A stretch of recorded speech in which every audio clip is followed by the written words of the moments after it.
Dr. Jeff Pettis. We're going to talk today about queens and queen health and why queens are failing. So I'll get to some specifics, some experiments that we've done about queen health.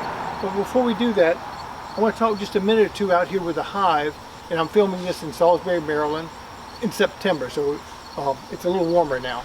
A colony rears a new queen for 3 reasons. In preparation for swarming, to supersede the queen if she's failing, and the last is called emergency queen rearing. And so under all those conditions, the colony is responding to pheromones in many cases as to understand why to replace the queen or how to replace the queen, things like that. I'm going to open this hive and we're going to look for the queen. That's one of the first things we do as beekeepers, is learn to look and find the queen. I haven't found the queen in this colony, so I don't know what to expect. But anyway, we'll see how it goes. And the first question beekeepers like to ask is, so what are you using in your smoker? We use pine straw here. It's readily available, and the bees, it tends to calm the bees quite well. But when trying to find a queen, one of the things I like to do is I don't smoke them very heavily at all, because I don't want the bees to get too excited. So let's start and see if we can find the queen. I normally work without gloves for disease transmission. We'll see how the bees are. I haven't been in this colony in quite a while, and so we'll see how they are. Again, I'm going to try to use minimal smoke.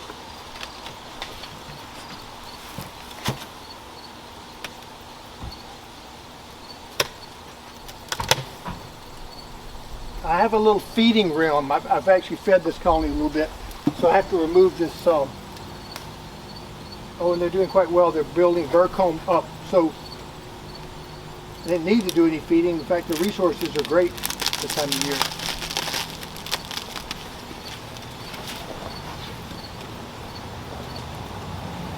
A little light smoke across the top.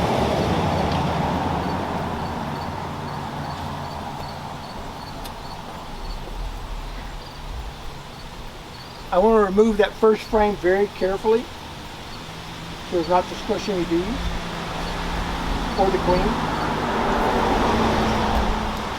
I'm looking at this frame, just a lot of pollen and nectar. I'm still going to give it a look. She shouldn't be here. I'm also going to look at this outside frame, the outside frame, just for completeness. You never know. She could be on the outside wall of the hive.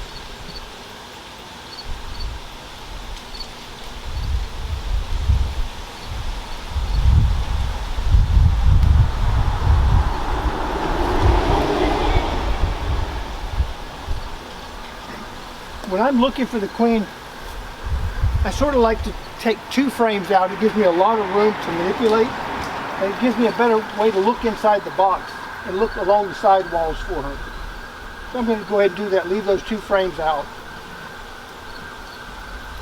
And now I'm just going to work systematically through. I'm just casting my eye over the frame. I'm not looking at every bee. I'm looking for something different. Something that stands out, and that what stands out might be the queen. Often it's drones, if you know what I mean. But in this case, I'm just looking for her.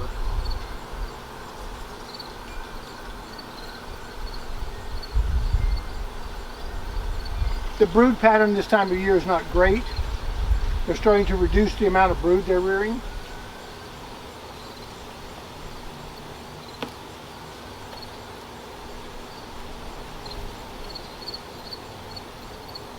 You have to get in a good mindset when you look for queens, kind of focused and relaxed. You don't want to be anxious and in a hurry.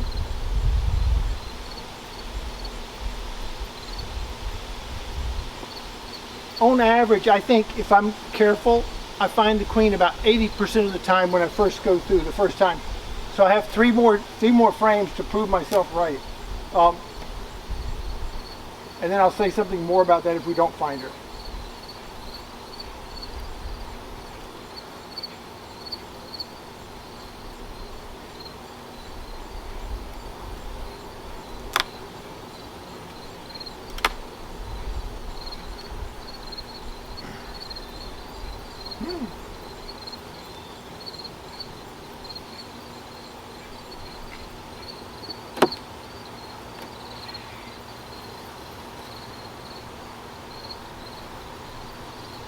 Okay, I didn't find her, I failed. But as a beekeeper, do we really need to find the queen? The answer to that is probably most of the time not. We don't need to see her. We need to look for eggs. And I won't be able to show you that in this video, but if I see eggs in young brood, I know she's present and I know the colony's doing well. So if I'm doing a normal colony exam, I would not necessarily look for the queen. I wouldn't be looking for her. I'd look at the brood pattern and look for eggs. I'm just going to go back across this one more time and see if we get lucky and find her. If not, I'll close it up and have a bit more to say in my slides. But I just wanted to get into a hive, talk a bit about queens and queen problems, and yeah.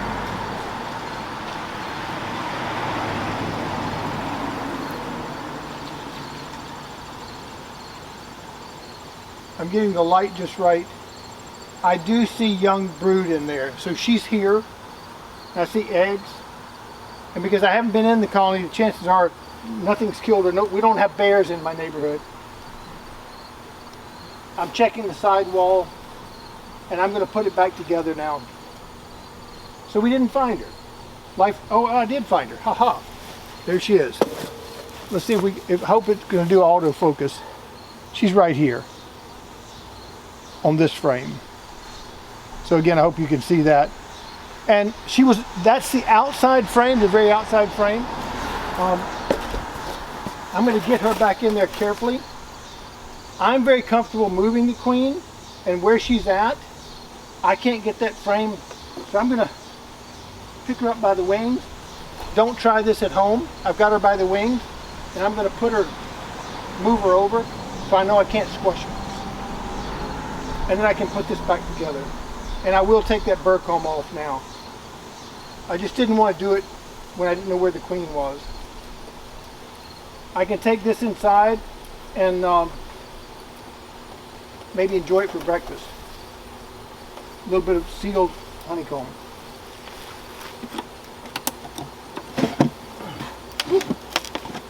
Come on.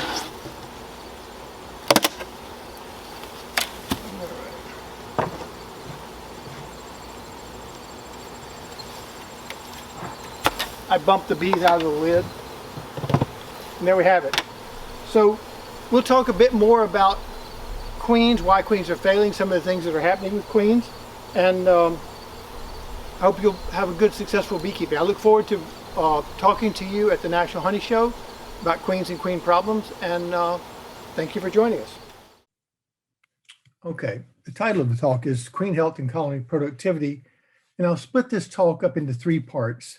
The first, I'll talk about convincing you that, in fact, queens are failing. In the second part, I'll talk about some experiments we've done with queen shipping and heat and cold during shipping.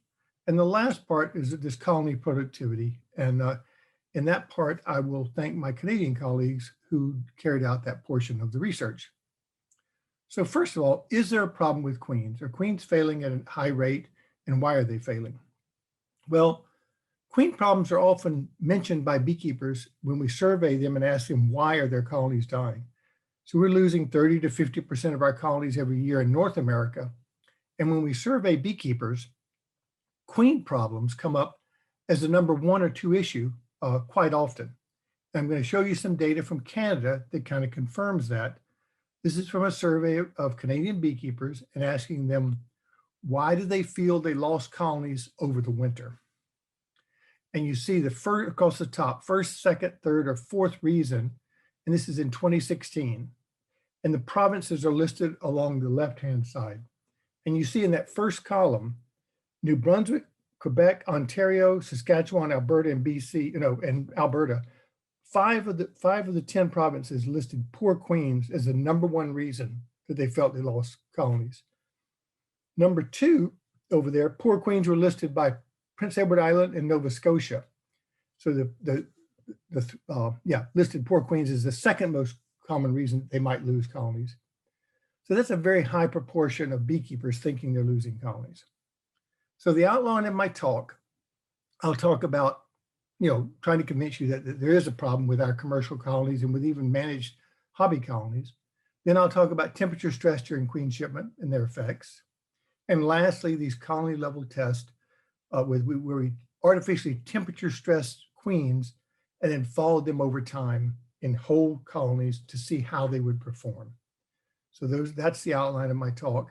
And this third part, the colony level test of temperature stress queens, again, was carried out in Alberta, Canada, by my colleagues at Agriculture Canada, Doctors Marta Gurna and Steve Pernal. And so I thank them in advance for their hard work on this. We've been collaborating on queen problems for some time, and they carried out that portion of the research. The methods that I'll talk about are where we take sperm from drones or queens in this case. They've stored the sperm in a small organ in their abdomen called the spermatheca, and we can open that up and put two different dyes in there and tell whether the sperm is alive or dead. If it stains green in the upper right-hand corner, it's alive. If it stains red, then the sperm is dead. So it's this differential stain. It was developed by Dr. Anita Collins at Beltsville, who I had the pleasure of serving many years with. And so we use this simple technique. We take live queens and we have to sacrifice the queens, but we then look in the spermatheca and ask, what's the proportion of live and dead sperm in the spermatheca of these queens? So we'd heard complaints over the years that beekeepers are saying, I'm losing far too many queens. My colonies aren't replacing the queens.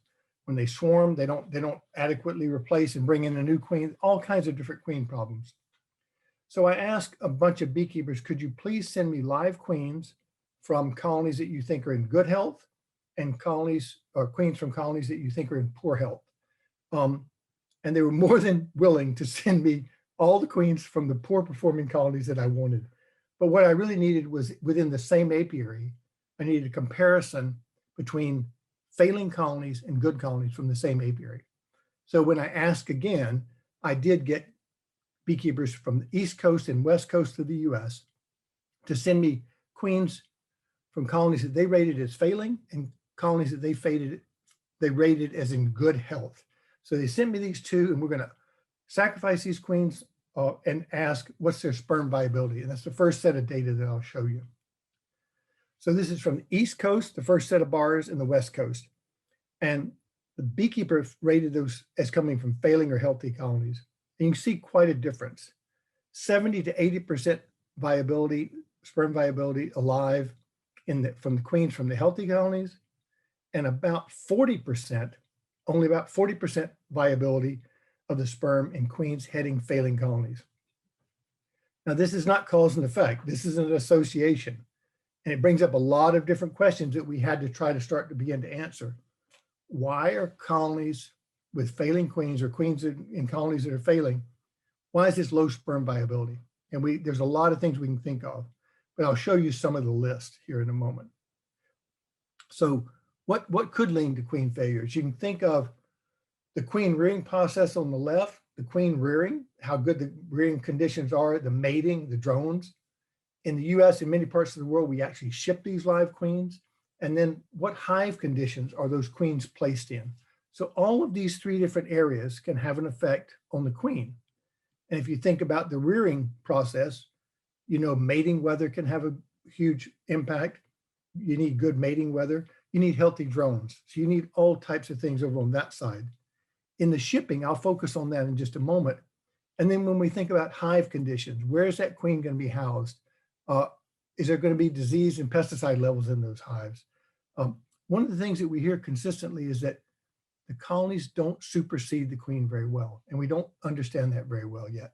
The colonies don't pick up the signals very well, and when they try to supersede, they're not successful. So there's a number of things that can come into play in queen quality.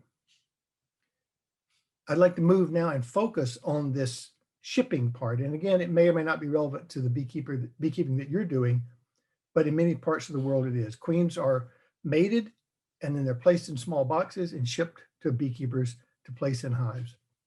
And what we did is we placed small thermocouples, small recording devices that would record temperature in these shipments. In this case, is a paired shipment, United Parcel Service or US Postal Service.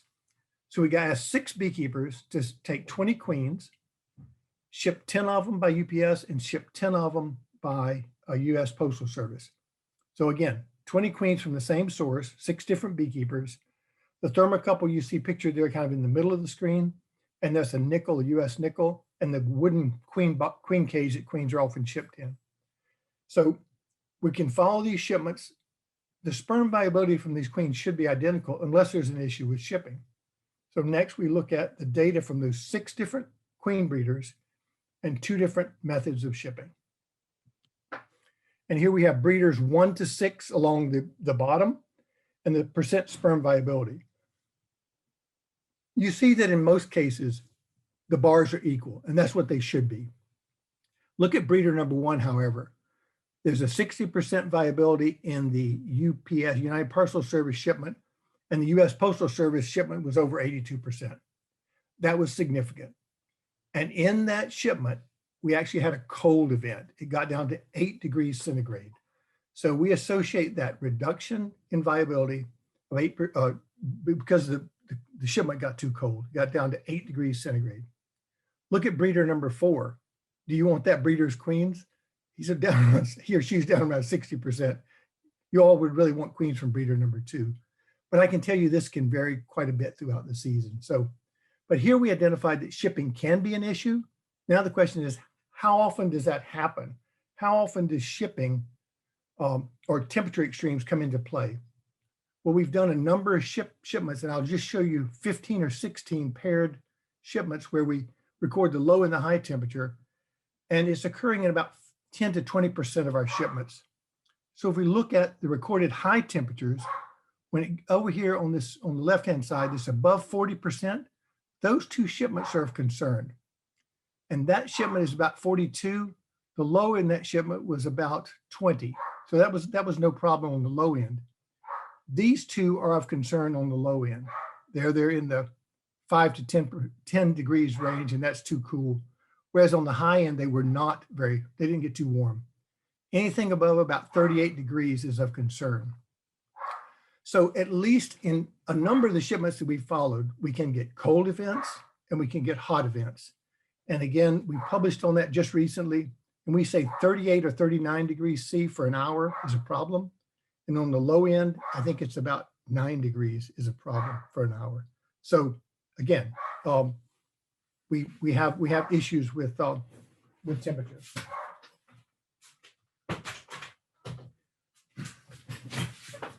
And you may have heard I have a barking dog in my house.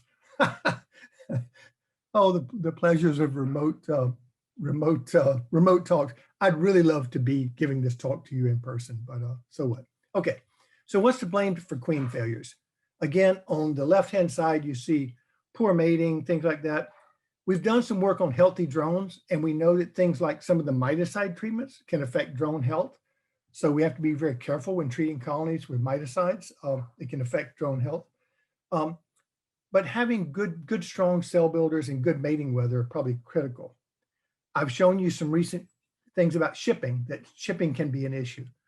And then when we get over to the hive conditions, there's several publications on the effects there, Williams et al. Scientific reports, and some of my own work published in PLOS One.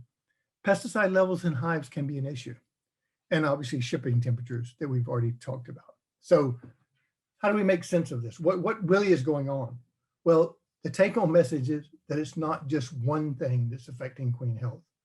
I think their pheromone communication, things like that are all critical. Okay, concluding from just this part of the study, when we had queens from colonies in poor health, they had lower sperm viability than queens from healthy colonies. That was very clear pattern there. I think we really need more evidence to determine if the queen failures are due from poor mating, drone quality, things like that. There's some evidence for all of these factors coming into play in queen quality and queen performance. Queens are failing. I do know that pesticide we've seen in our own work and those of others, they can play a role, But pesticides could be from the beekeeper or they could be from the environment. So we have to keep that in mind. And in the end, though, there is a link between poor colony performance and reduced sperm viability within the queen. We saw that in the first set of data from those commercial beekeepers who shipped us queens. What we'd like to do now is take you where we directly test this. We're going to heat and cool a set of queens and follow them over a season and see how the colony performs. So we're going to directly test this. Before we do, I'll ask you a question. What's the one thing that you can do as a beekeeper to overcome queen issues? I see some people raising their hands. No, I don't see people raising their hands. I'm going to hold that question and answer it at the end, but think about it. There's something that you can do as a beekeeper to control many of these queen issues that we have. So I'll leave it at that for now. Okay, let's go to the last part of this talk. Temperature stress effects on queen and colony performance.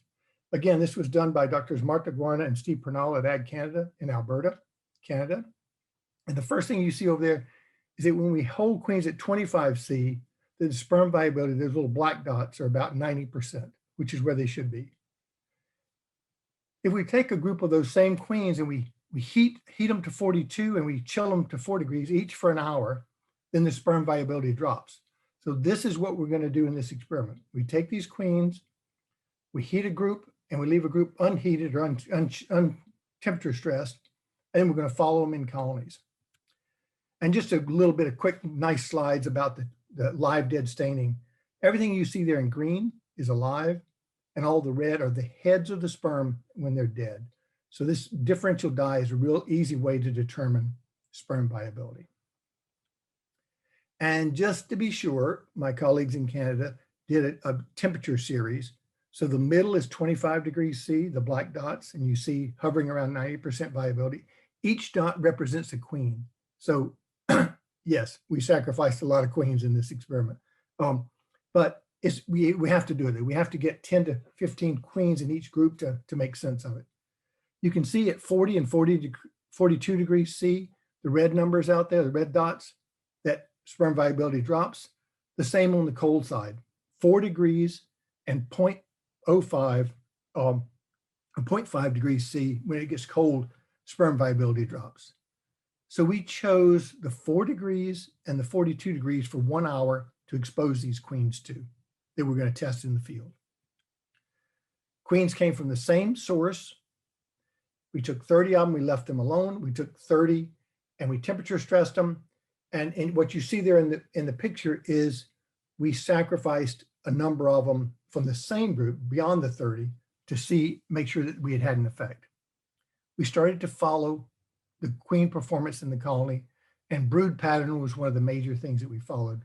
We used a 100 square grid around 100 worker cells. We could count the number of missing cells. So on the left, you see, I think it's 4 missing cells there. And on the right, you see many more missing cells. So the solidness of the brood pattern was something that we measured to see, how well the queen's laying and how well the colony is doing. And this is the data summarized from that. And we assess them about every 3 weeks. So this is assessment number 6.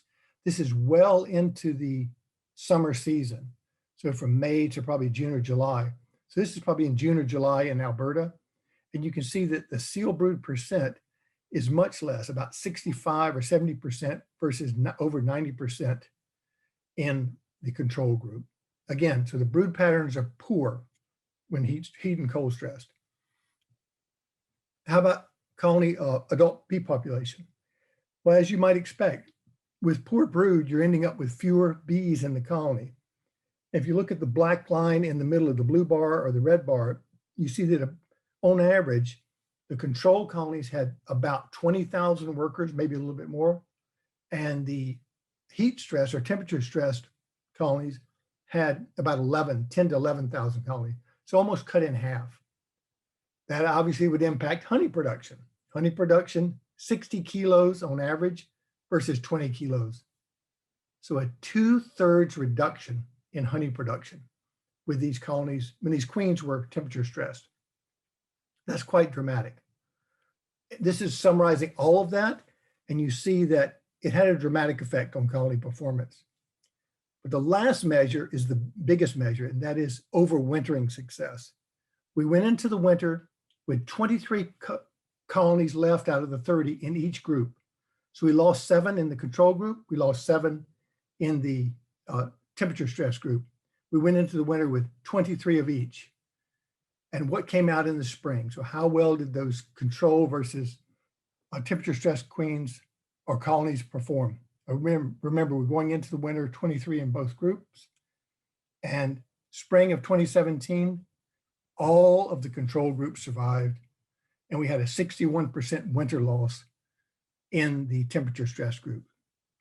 Now, granted, they went in with smaller adult bee populations, but taken together, the brood pattern, the honey production, everything else, you can see this would have a major impact on your colony performance and winter survival. So, and the only thing we manipulated in this experiment was stressing the queen. So we showed that high and low temperatures can increase sperm viability, and that it affected brood pattern, adult bee population, honey production, and severely overwintering survival. So we experimentally proved that what we'd seen from commercial beekeepers was true. This low viability resulted in poor colony performance. I'd like to thank again my colleagues in Canada, and also Patricia Wolf and Carlos Vergara, or Carlos Castillo from the National Bee Diagnostic Center, and also David Tarpey contributed to these studies from NC State University in North Carolina. So again, thank you to them. And it was very nice to prove conclusively that we saw this association and that it was real. So back to this question, what's the one thing that you can do to overcome queen issues? Simply rear queens and breed from locally adapted stock. You avoid the shipping, you select from bees that are locally adapted, that are doing well in your area, and you avoid many of the problems that we're showing with queens. So again, if you're able to do that, or if you're even able to go out and buy cells and move cells from a breeder and then place them into nukes where you raise your own queens in those nukes. Any of those things can do to help reduce queen problems. So I would encourage you to do that. And locally adapted stock is almost always preferred over something that's exotic. It sounds exotic, but it's not exotic. Okay, I'd be remiss if I didn't say, hi, as president of Apimundia, I'd like for you to join us in Ufa, Russia in September 2021, which now may be September 2022. We're in the process of evaluating whether we will postpone the meeting, and you'll hear that decision in about a month. By December, we'll decide that. But in any case, we're going to focus on a lot of different things that are happening in beekeeping issues. And they practice a type of forest beekeeping that's unique in that part of Russia. So again, please make plans to join us. If you can't join us in 2021 or 22, then think about Santiago, Chile in 2023. So thank you for your attention. I think that's my last slide. And yes, it is. And at the end, I've got a brief conclusion, and then I'll be live with question and answer period. So I thank you for your attention and look forward to talking to you. I wish this could be in person. Thank you. Hi, Dr. Jeff Pettis here again. We're going to conclude our talk about queens here in just a few moments. I want to spend a little bit of time talking about equipment and about maybe we'll mark a queen when we find her in here again. And again, just a few concluding remarks about queen biology, why queens are having problems, and what we can do as beekeepers to help alleviate those problems. One thing I'll say about bee equipment, I'm using 10 frame standard Langstroth. I often keep 9 frames in there, but in this case with a single box, I'm keeping 10 frames. I want the queen to have as much room to lay in there in a single box. In the spring, if she's really, really crowded, I'm trying to prevent swarming, occasionally I'll add a second deep box. But in general terms, I'm trying to keep my bees in a single box. There's no better way to start a conversation. I know in England there's a lot of discussion about the perfect bee box, the perfect style of hive. And so you have your own that you like and work with it, and that's fine. I just happen to work with 10 frame standard Langstroth equipment, and I like it. I use more medium and shallow depth supers for honey production. So we'll start the queens here in just a moment. Okay, we're chasing the queen again. I think you'll see her here in the picture. I've done what I call the Julia Child method of thing, where she mixes all the dough batter and puts it in the oven, and 2 minutes later she pulls out the ready baked item. So this is, I've already gone in and found the queen. We're looking at her walking around. I just wanted to say a few things about communication. She communicates her presence by primarily by queen pheromone, which Butler in the 1950s from England described, and it was further elucidated by Mark Winston and colleagues, and I had the pleasure of working with him as a postdoc, so that was a nice experience for me. We're going to pick up the queen here and mark her, but anyway, it's primarily her queen pheromone, but also she gets a signal off the brood that tells her that she's laying and things are normal. So they get a couple of different signals. The bees walk around her if everything's normal and quiet in the hive, and they produce a retinue, and they surround her and lick and touch her with their antennae and pick up the pheromone from her body. So that's how they know she's present. I'm going to pick her up by the wings, and again, don't try this at home, and we're going to attempt to mark her. Now, I lost my blue pen, so if you know anything about queens and queen marking, this is not the right color for this year, but still it should work. And because I'm shooting this alone, I hope it's all in focus. I'm just putting a little green dot with a marking pen on her. I release her back, and it makes it a lot easier to find her in the colony. If you order queens, they can come marked, and that gets to my point of in my talk. The best thing you can do is rear your own queens. So the queens are never shipped. They're raised in the colony in which they originate, and that's the best queens that you can produce. I'm going to put this queen away now and bring out another frame and just say something about queen cells. So I'm going to take her away. Bear with me a second.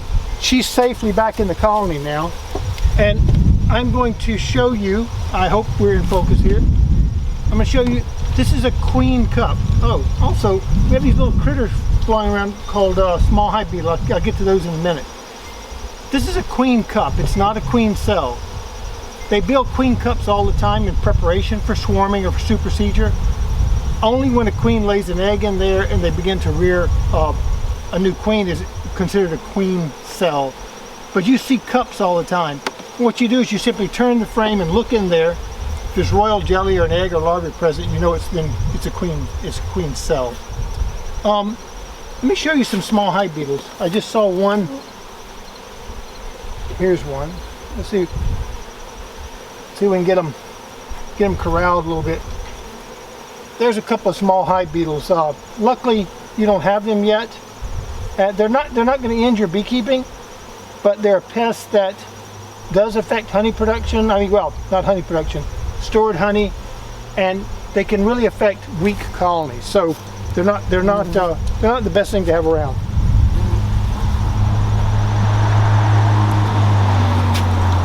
And I think that concludes it. Thank you. I'm going to close out this section on queens. Just we learned a bit about queen biology. The colony rears a new queen under 3 conditions: swarming, supersedure, and emergency queen rearing. I didn't have time to show you, but you can recognize what type of queen cell it is by the placement on the comb. So that's an important thing to learn as a new beekeeper. I marked the queen with a simple ink cartridge marker, and it helps you find the queen. And again, the best thing you can do is rear your own local queens from your local stock that's good survivor stock, and many of us are doing that. So good luck with your beekeeping, and thank you very much.